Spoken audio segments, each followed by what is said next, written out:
Assalamualaikum warahmatullahi wabarakatuh. Pak Anies adalah sosok yang tokoh nasional yang mendapatkan cinta yang begitu mendalam dari banyak masyarakat yang mungkin sedikit saja tokoh yang seperti beliau yang betul-betul masyarakat itu ikhlas, tulus kepada beliau. Dan berikut kita dengarkan. Insya Allah saya bulan depan mau menikah. Saya mau nasihat spesial dan khusus dari Bapak Anies untuk saya bagaimana menjadi kepala keluarga yang baik dan benar.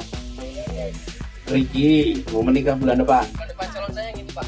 Mana? Oh, itu direkam ya. Iya. Cinta itu bukan kata sifat. Aduh, dalam harus gitu. Cinta itu bukan kata benda.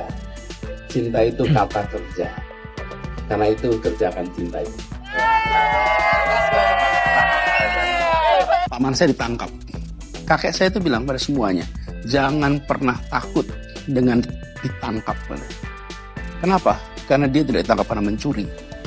Anak kita ini ditangkap karena dia bawa ide, dia bawa perjuangan. Apa makna Abdurrahman Baswedan untuk seorang Anies Baswedan? Teladan sejak masa kecil, inspirasi. Itulah Air Baswedan, kakek. Dan saya tumbuh bersama dengan beliau di Jogja.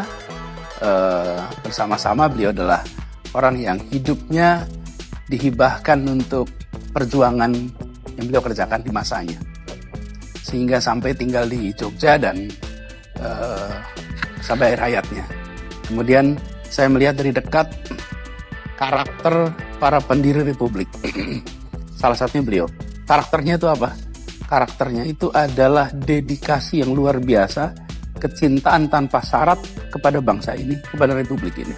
Itu luar biasa, melampaui apa yang urusan-urusan lain. Kecintaan tanpa syarat itu pada Indonesia, itu yang saya pelajari. Dan saya bukan pelajari dalam artian belajar baca, lihat dari dekat. Dan ini bukan karakter satu orang, ini karakter satu generasi. Masukkan di situ nama-nama lain satu generasi. Mereka memiliki kecintaan tanpa syarat pada Republik ini. Ini yang harus dikembalikan. Kecintaan pada Indonesia tanpa syarat. Itu yang saya belajar dari Ada pesan personal dari kakek untuk Mas Anies yang diingat? Ya, dia selalu menunjukkan kecintaan pada Indonesia. Dan itu yang diajarkan kepada kita semua. Dan beliau menggarisbawahi, jangan takut dengan perjuangan.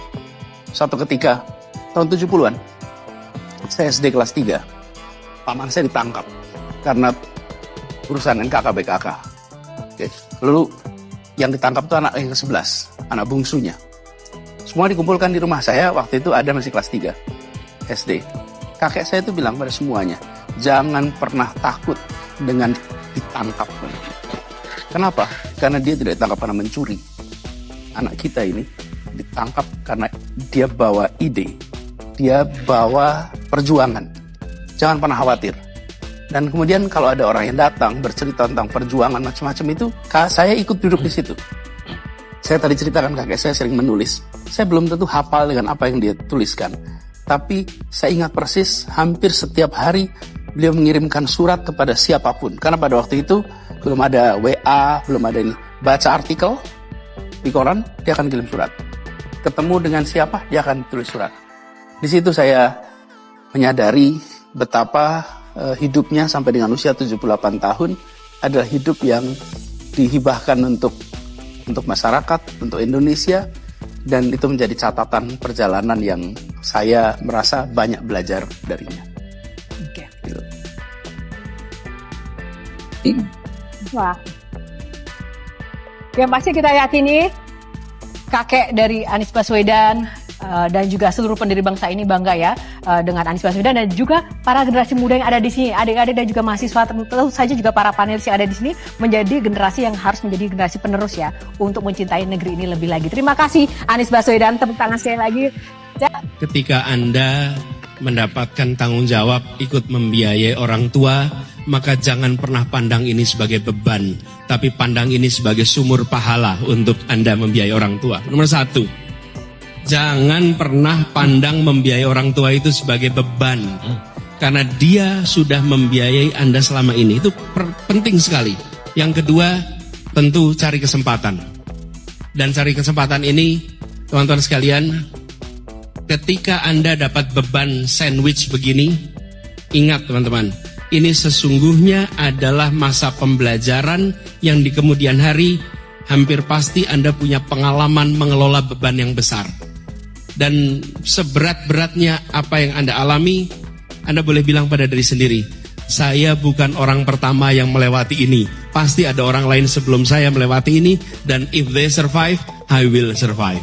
Pokoknya kalau menghadapi yang berat-berat, yang sulit-sulit, bilang pada diri sendiri, this is not the first person to experience this. And I am not the first person. If others can survive, I will also can survive. Orang tua yang di malam hari melihat anaknya tidur dalam kondisi miskin, dia melihat sambil membayangkan, akankah anak saya tetap miskin seperti ini kelak? Bisakah mereka hidup lebih baik? Perjalanan ini perjalanan spiritual bagi kami. Setiap jabat tangan, setiap pelukan membawa pesan. Pesan yang mereka sampaikan sebagai titip. Kami ingin Indonesia yang lebih baik. Kami ingin Indonesia yang lebih adil. Dan kami tahu, Qul Allahumma malikal mulki tu'ti mulka man tasya wa tanziul mulka mimman tasya, bahwa Tuhan akan memberikan dan mencabut dari yang dikehendaki. Karena itu kami dalam berjuang menyadari betul cinta kasih, welas asih, ketulusan, keteguhan menjadi bagian dari perjuangan ini. Kami menemukan orang-orang yang bertugas di lapangan bersama kami, TNI, polisi, ASN, kepada mereka kami sampaikan rasa terima kasih yang luar biasa. Dan kami akan perhatikan mereka untuk bisa hidup lebih baik setiap tahunnya nanti. Kita juga menyaksikan ada yang menolak ini, yang hidup dari ketimpangan ini, yang justru merasakan kekuasaan dari ketimpangan ini. Itu yang akan kami lawan. Tapi kami tidak melawan dengan kebencian, kami tidak melawan dengan rasa ketidaksukaan. Kami akan membawa ini dengan spirit Surodiro Joyo Diningrat, lebur dening pangastuti, bahwa segala angkara murka akan kalah oleh kebaikan. Merah putih di atas semuanya.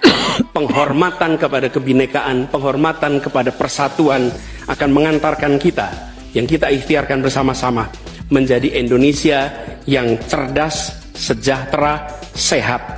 Kesetaraan kesempatan bagi semua, itulah yang kami akan bawa.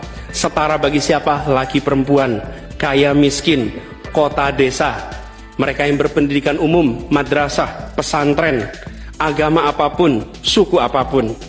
Dan kami akan tegaskan, negara tidak berdagang dengan rakyat, negara tidak pelit dengan rakyat, negara tidak berpaling dari yang papa, negara yang penuh cinta kasih kepada semuanya, negara yang hadir dengan perasaan yang halus, yang rahman, yang rohim kepada semua, yang merangkul dengan perasaan cinta. Sebagai orang tua bagi anak-anaknya, sebagai abah bagi anak-anaknya semua, yang mencintai semua dengan sepenuh hati, memperhatikan yang paling bawah untuk meningkat kesejahteraannya. Agar apa? Yang di tengah terangkat. Bila yang di bawah terlupakan, yang di tengah pun akan terlupakan, terhimpit. Karena itu pesan yang kami bawa adalah pesan negara yang menyayangi, negara yang welas asih, dan negara yang membereskan soal ketimpangan, negara yang membereskan soal ketidakadilan, membesarkan yang kecil tanpa mengecilkan yang besar, menguatkan yang lemah tanpa melemahkan yang kuat. Mari katong lakukan perubahan. Muda, jangan terintimidasi dengan kata-kata jam terbang. Itu kan biasanya takutnya begitu, Pak. Makanya saya sering bilang, jadi kalau anak muda jangan terintimidasi. Anak muda bilang, bahkan kalau diwawancara baru lulus, tanyain apa pengalamannya, jawab aja, saya mau tidak punya pengalaman. Oh, nggak masalah tuh ya. Tapi saya tidak menawarkan masa lalu ke Bapak, saya menawarkan masa depan ke Bapak. Ya. Kira-kira gitu. Ya. Bapak cari masa lalu, cari orang udah umur 60, Pak. Udah punya masa lalu banyak. Mau perjalanan yang nyaman dan enak, pilih jalan yang datar dan menurun. Tapi jalan itu tidak akan pernah mengantarkan kepada puncak manapun. Tapi kalau kita memilih jalan yang mendaki, walaupun suasana gelap, bagi semua yang pernah melakukan pendakian gunung, di malam hari pada saat mendaki jalannya naik, kita belum tentu tahu ujungnya di mana, tapi kita tahu bahwa hanya jalan mendaki yang mengantarkan ke puncak-puncak baru. Saya mendapatkan kehormatan untuk bisa berjalan bersama dalam perjalanan mendaki yang mungkin terjal, yang mungkin belum ada peta rutenya, tapi perjalanan ini adalah perjalanan yang akan dicatat oleh sejarah di Republik Indonesia. Bapak Ibu sekalian, negeri ini tidak cukup diatur pakai regulasi. Negeri ini harus diatur dengan panggilan moral. Karena negeri ini dibangun dengan prinsip moral. Ya, kita bikin aturannya, tapi yang tidak kalah penting, kita ketuk hati semua orang yang memiliki kemampuan. Angkat derajat itu. Saya pernah ketika baru masuk Jakarta, saya cenderung nyetir sendiri kemana-mana. Karena ketika saya sekolah di Amerika, nyetir sendiri, punya supir itu nggak nyaman. Perasaan kayak nggak nyaman waktu itu. Akhirnya saya terjebak macet 2 jam, 3 jam per berangkat kantor. Akhirnya ngalah juga saya. Akhirnya merekrut seorang pengemudi. Ini saya ceritakan merekrut pengemudi. Apa yang kemudian transformasi pikiran saya? Saya nggak pernah, seumur-umur saya tidak pernah memiliki pegawai. Dan ketika ada pengemudi, mendadak saya sadar hidupnya dia itu bergantung kepada kerja dia bersama saya. Itu mindset saya ubah.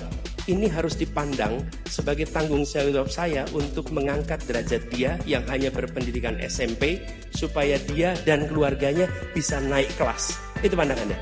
Jadi pandangannya bukan ini sebagai pegawai, bukan, tapi tanggung jawab moral. Sehingga kita bukan hanya kontraknya, kalau kontraknya harus ada itu, tapi juga tanggung jawab moral lainnya. Anda datang ke bandara, banyak yang menjadi porter. Udahlah saya angkat sendiri. Kalau saya boleh anjurkan, panggil porter itu. Bapak angkat, walaupun kita bisa, ngangkat sendiri koper bisa. Tapi jangan beri dia pekerjaan dengan panggil. Porter silakan angkat koper saya, ayo bantu. Bukan malas, nanti kemudian berikan uangnya. Dan saat berikan uangnya bilang, Pak tolong jangan dipakai buat rokok, pakai untuk pendidikan anak-anak, pakai untuk sekolah anak-anak. Dia akan pegang itu, dia bilang, saya terima uang ini dan dipesan sama yang memberi. Jangan untuk rokok. Jadi ketika kita diberikan rezeki oleh Allah untuk memiliki kemudahan secara ekonomi, tarik saudara-saudara kita yang di bawah. Ini pesan moral untuk mereka yang sudah diangkat derajatnya oleh negara, agar mengangkat derajat saudara-saudara kita yang ingatkan kepada semua bahwa bisa jadi ada lawan, tapi tidak ada musuh. Kita tunjukkan kepada semua bahwa kita saudara sebangsa. Ya, kita berlawanan gagasan. Ya, kita berlawanan rekam jejak. Tapi kita bukan musuh. Musuh saling menghabisi, lawan saling menguatkan. Lawan debat adalah teman berpikir. Lawan badminton adalah teman olahraga. Lawan voli adalah teman olahraga.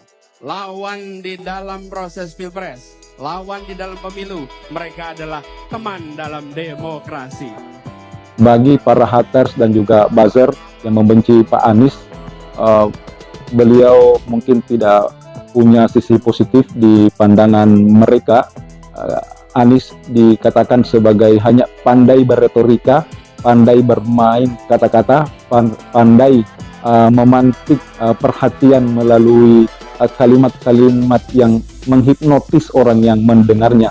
Itulah penilaian para buzzer haters kepada Pak Anies Baswedan yang dinilai hanya pandai berretorika, berkata-kata.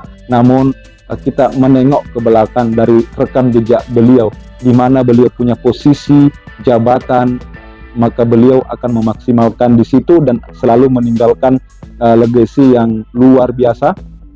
Sewaktu menjadi rektor Paramadina, sewaktu menjadi Menteri Pendidikan apalagi, dan beliau adalah pelopor gerakan Indonesia Belajar yang melahirkan guru-guru profesional di seluruh Indonesia, mungkin ribuan, dan itu program yang cukup sukses dan salah satu mungkin akan diingat oleh bangsa Indonesia, dan ini tidak akan mungkin dilupakan oleh generasi kita adalah gerakan Indonesia Belajar ini.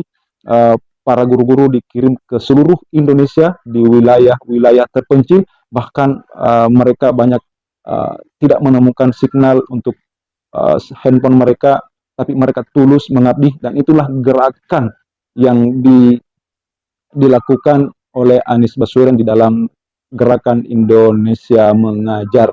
Masya Allah, beliau betul-betul, apalagi menjadi Gubernur Jakarta, kita lihat karya-karya beliau hari ini Masya Allah masih tegak kokoh berdiri. Yang paling mungkin viral fenomenal adalah Stadion Internasional yang dinamai dengan JIS, dan juga berbagai infrastruktur di Jakarta, kerukunan umat beragama, serta berbagai sektor Anies Baswedan menata dengan baik ibu kota Jakarta yang bahkan bisa sejajar dengan kota-kota global dunia. Terima kasih.